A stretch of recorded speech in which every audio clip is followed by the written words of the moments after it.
દેવના સંકેત જેને મળતા હોય એમના માટે આ ખાસ છે. માતાજીની ધૂણ અથવા માતાજીનો પવન જેને આવતો હોય, જેના દેવના પ્રભાવ, દેવના સંકેત જેને જેને મળતા હોય એમના માટે આ ખાસ વિડીયો બનાવ્યો છે.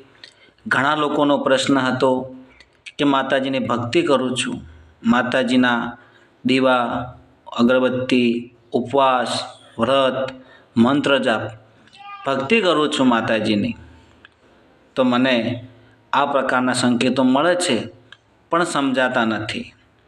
દેવના સંકેત મળાય તો એને સમજવા બહુ અઘરા છે.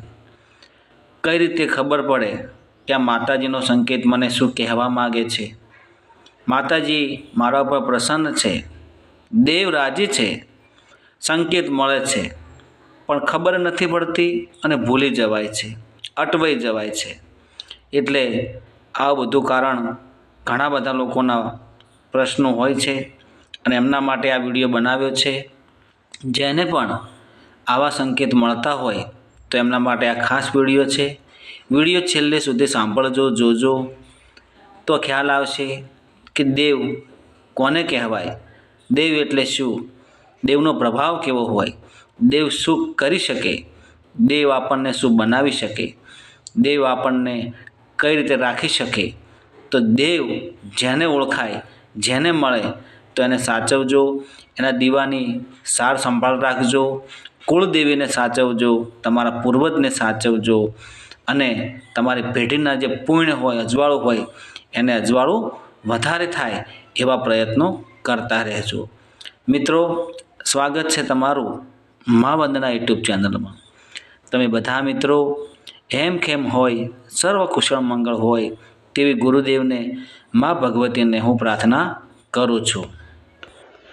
જો દેવ ધારે તો રાજા બનાવે, રંકમાંથી રાજા બનાવે અને રાજામાંથી રંક, પણ દેવ ધારે તો તેના માટે દેવના થવું પડે. દેવ આપણને સંકેતો આપે, ક્યારે? કે જ્યારે એના થાવ ત્યારે. એક કહેવત છે ને કે જો તમે કોઈને હાથ નમો તો કોઈ સામેવાળો વેત નમે.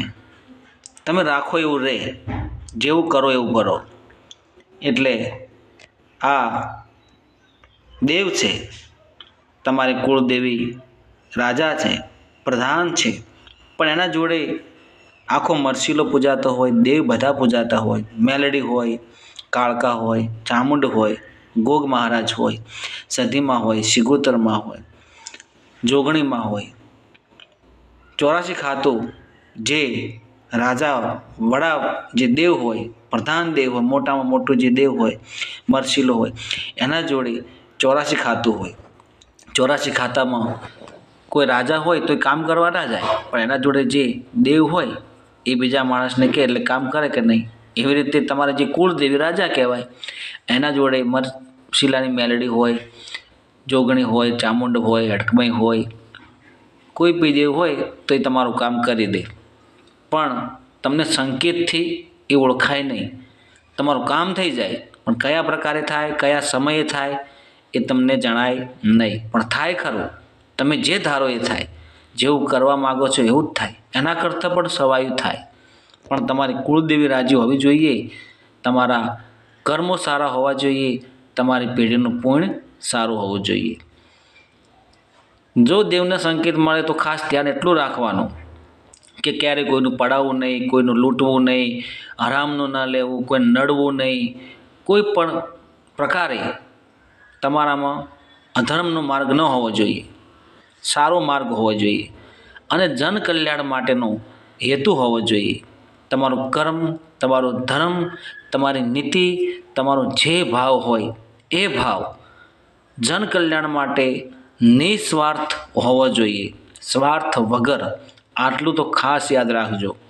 અને દેવ મળે તો એને સાચવજો, એનો દીવો કરજો, ધર્મના માર્ગેનો ઉપયોગ કરજો.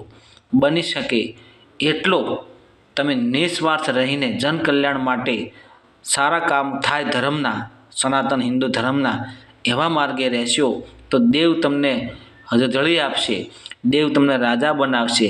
આઠે પહોર આનંદ આનંદ આનંદ ને જગતમાં તમારું નામ થાય, તમારી પેઢી તરી જાય એવું દેવ તમને રળી આપશે.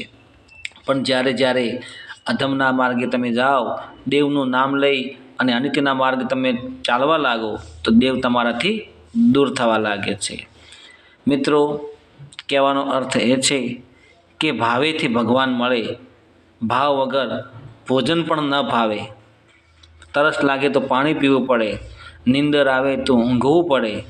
એવી રીતે દેવ મળે તો એનો ઉપયોગ કરવો પડે, પણ જગતના કલ્યાણ માટે, બીજાના ભાવ માટે, નિસ્વાર્થ માટે. જુઓ, દેવ છે ને, દેવ એ આપણા વિશ્વાસ, આપણી શ્રદ્ધા, આપણા મનના વિચારો સ્થિર અને પવિત્ર હોવા જોઈએ.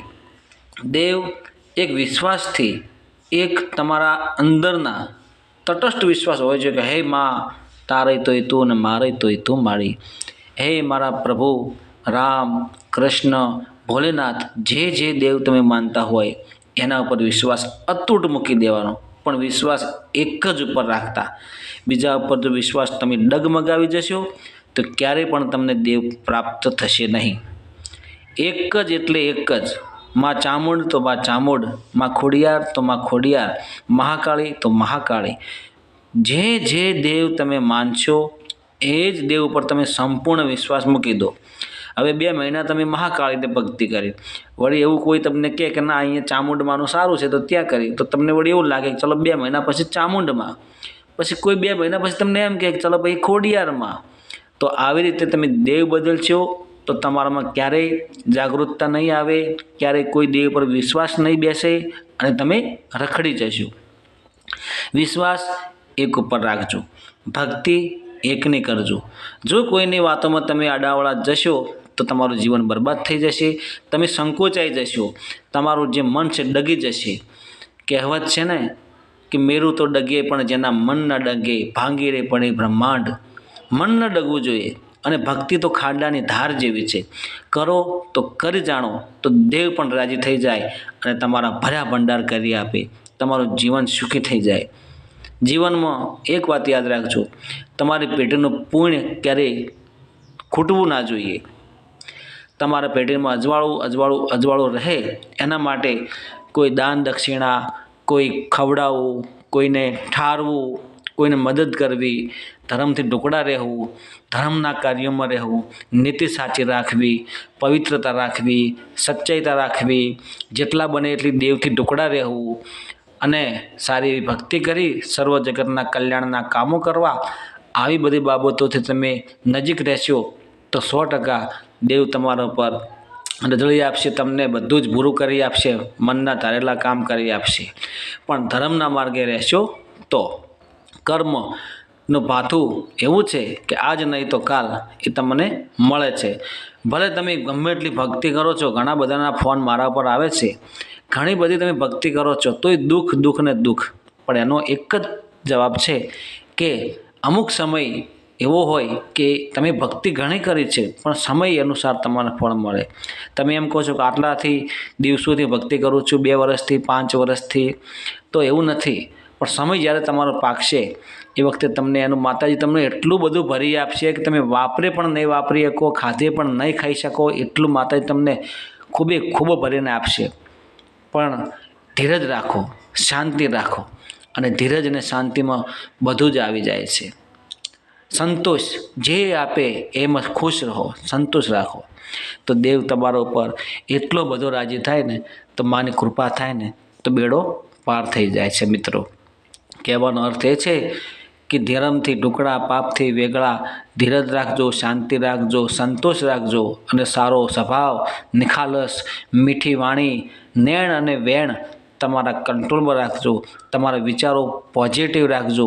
બધી રીતે તમે સંપૂર્ણ એકદમ નિવારણ થઈ જાઓ તો દેવ તમને ધાર્યું એવું આપે. દેવ છે ને, દેવ એમને એમ દેવ નથી કહેવાતો, એને પૂજીએ છીએ, એનામાં વિશ્વાસ છે અને એ આપણને તારે છે.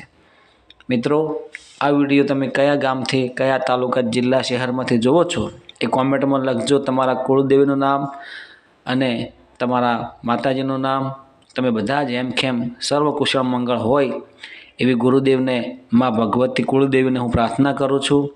મિત્રો, બની શકે એટલા ખાસ ધર્મથી ટુકડા અને પાપથી વેગળા એટલે કે દૂર રહેજો, સારા માર્ગે રહેજો અને જનહિતના કલ્યાણ માટે સદાય આગળ રહેજો એવી આશા રાખું છું.